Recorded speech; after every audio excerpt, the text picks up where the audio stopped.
Shalom Uvracha Beshem Hashem Naaseh Venatzliach Bezrat Hashem en ce lundi 24 du mois de janvier et 22 du mois de Shvat Achem Tovim, Shalom Shiur sur l'art et la beauté dans le judaïsme. Qu'est-ce que pense la Torah?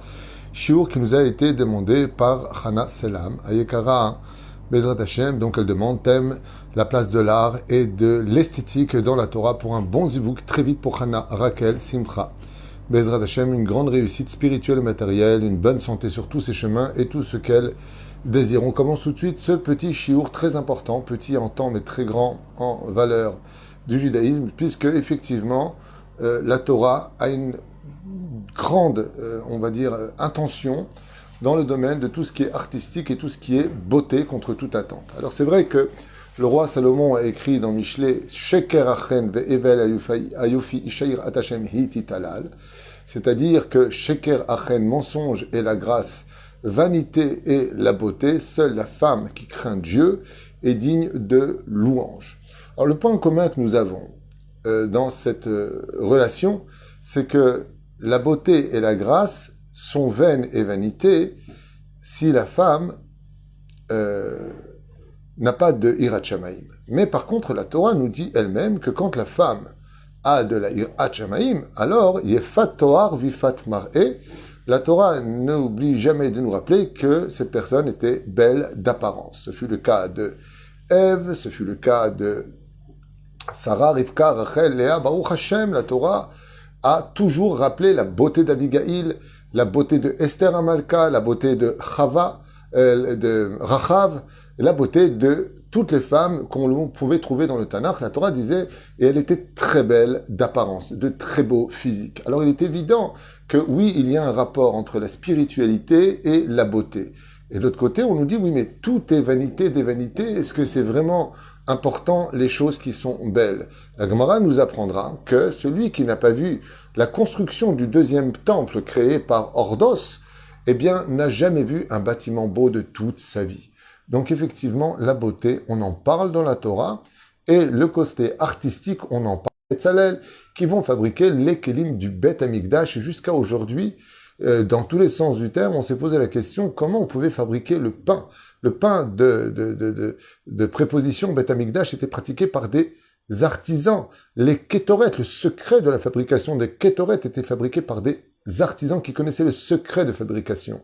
Donc oui, le côté artistique est très important. Il est très important pour chaque juif d'avoir une belle maison, d'avoir de belles choses, de posséder de belles choses. La question, c'est à quel prix et qu'est-ce que ça veut dire de l'art? Alors, je vais vous lire quelques marim très intéressants pour ceux qui s'intéressent à ce genre de questions, pour comprendre si Béhémet, nous, jusqu'où ça peut aller, alors que la Mishnah dans Masechet Avot nous dit Al tistakel bakankan ela bema sheyeshbo. Ne regarde pas la cruche qui n'est pas très belle d'apparence. Mais regarde le contenu du vin dont le goût est exquis au palais. C'est vrai. Mais quand est-ce qu'on dit ça? Quand la cruche est moche. Mais quand la cruche elle est belle.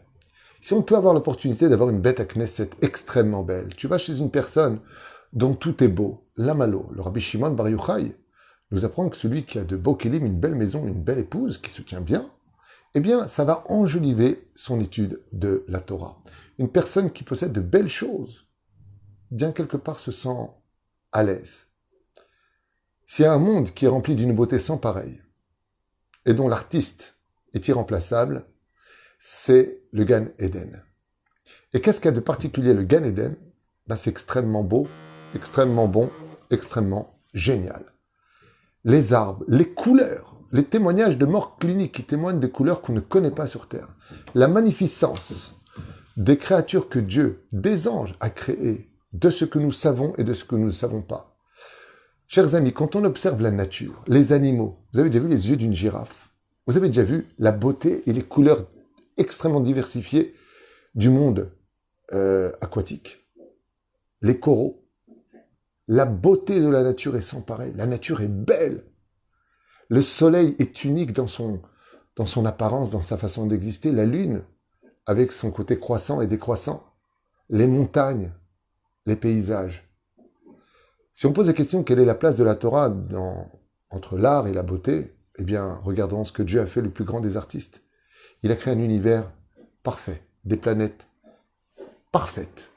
des sphères rondes à la perfection, les mesures qui sont prises, la magnificence de chacune des actions est sans pareil. Si cela n'avait pas d'importance au sein du judaïsme, Dieu aurait construit un monde biscornu, sans valeur, plus que étudier la Torah dans des grottes comme les hommes de Néandertal, et puis ce qui compte, c'est aujourd'hui on est là, demain on meurt. Pas du tout, pas du tout. La Torah nous demande d'être propre. La Torah nous demande d'acheter de beaux habits en l'honneur de Shabbat Kodesh. La Torah nous demande de nous soigner. La Torah nous demande d'avoir de beaux ustensiles pour nos fêtes juives. La Torah exige la beauté, puisque elle-même s'appelle Yafé. L'ange qui dirige la Torah s'appelle beauté. C'est pour ça qu'on a l'habitude de répondre quand il y a un beau Dvar Torah, waouh, Yafé. C'est beau, parce que la Torah est belle. Seulement voilà. Le Rav Solovitsky, Zecher Tzadik Vekadosh Ivracha, d'ailleurs, avait l'habitude de dire Kol ma she'emet ou Yafé.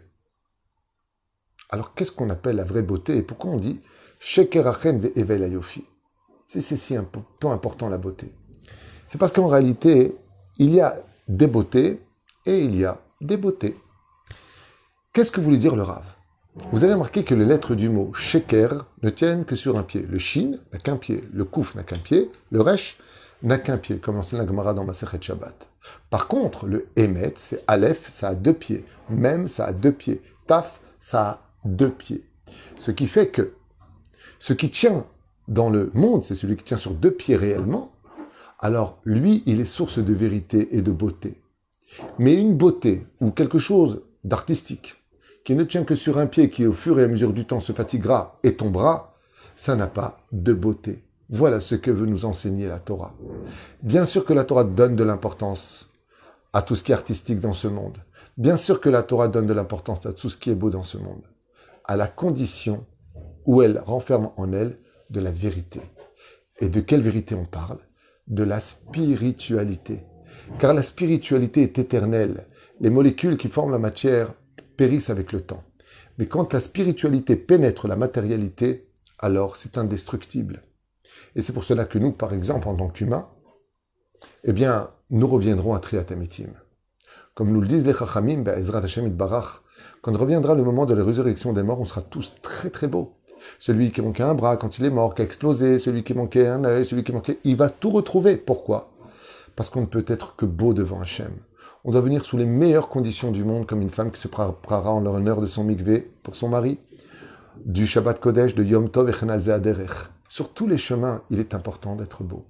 Parce que si des fois on va à des soirées où il y a plein de photographes, et des gens qui vont nous voir, alors il faut savoir que dans le judaïsme, on est vu par des milliards de yeux, qui s'appellent les anges, qui s'appellent les tzadikim dans le monde supérieur, et on est observé. Aïn roa, ozen shomat, vechol ma'asecha besefer nichtavim. Les yeux t'observent à tout moment, les oreilles t'écoutent. Et toutes tes actions sont marquées, Be'ezrat Hashem, dans le livre des souvenirs. La génération du Mashiach se différenciera des autres générations, car les Chachamim nous disent, quand tu verras une génération où les enfants seront très beaux, c'est notre cas aujourd'hui, alors attendez-le. Comme ça, j'ai lu dans un livre qui rapportait les conditions de la venue du Mashiach. Seulement voilà, il y a aussi des conditions que nous avons de la Knesset Agdola qui nous ont été imposées pour savoir, Béhémet, en approfondissant, est-ce que quelque chose qui est artistique et beau a des conditions?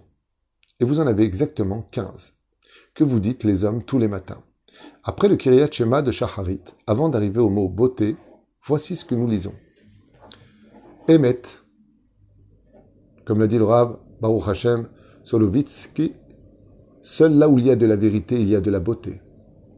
Emet, Veyativ, quelque chose où il y a de la vérité, quelque chose qui se maintient, Yativ, Venachon, et qui a raison d'être, Vekayam, et qui existe pour une raison.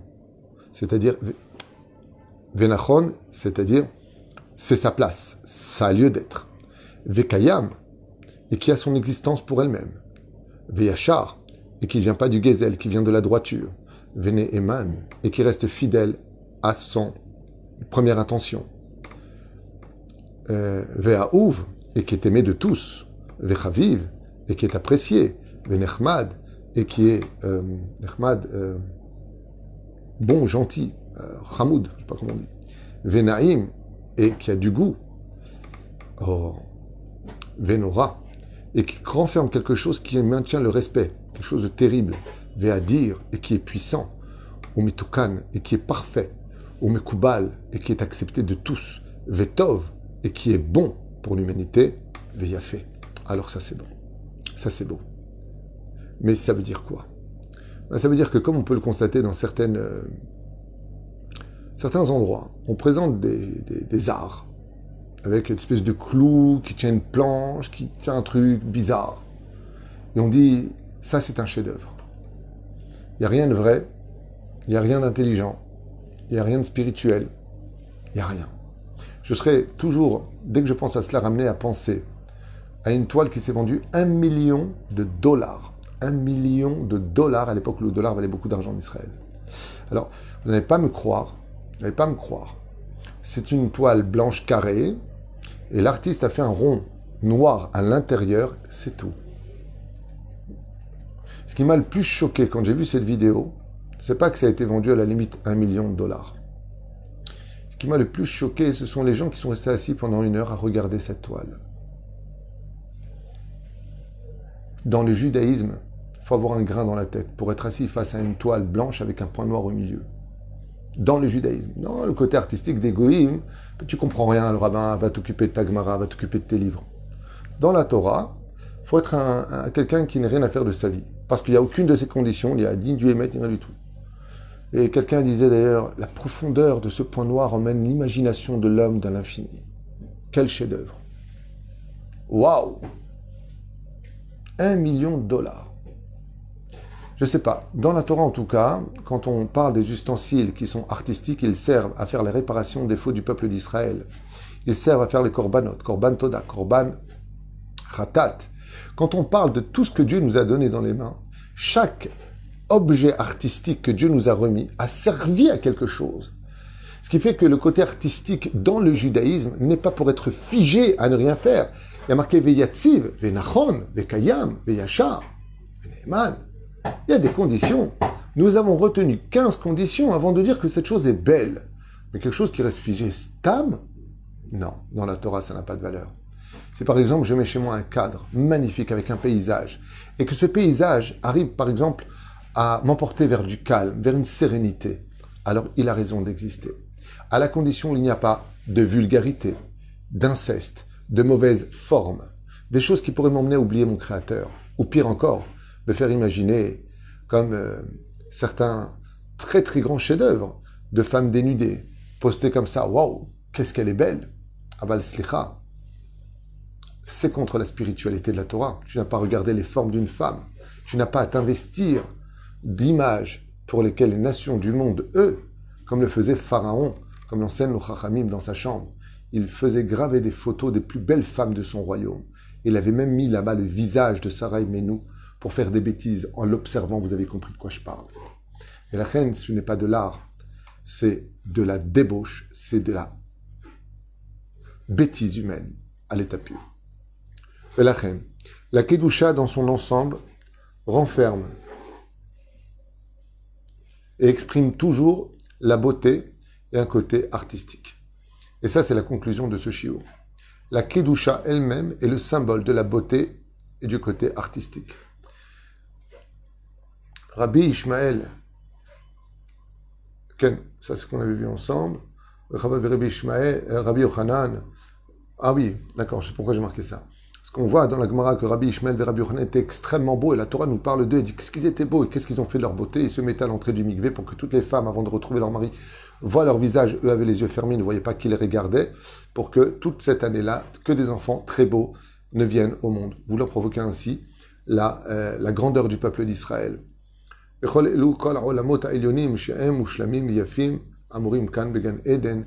nous disent nos chachamim, car si les gens connaissaient les valeurs du monde supérieur des mondes parallèles, nous serions surpris du côté artistique de la beauté hors du commun que Dieu lui-même en tant que créateur a donné.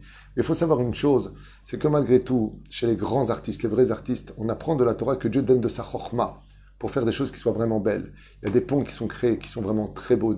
On voit des sculptures qui sont quand même assez phénoménales. On a vu les Japonais, les Chinois taper dans la glace, fabriquer des choses qui sont incompréhensibles. Là, dans la pierre, des aigles, des animaux incroyables qui sont représentés par le côté de la sculpture de ces artisans. Et ça, c'est quelque chose que on ne peut qu'apprécier, mais c'est dommage que ça ne sert à rien. Kol Tov.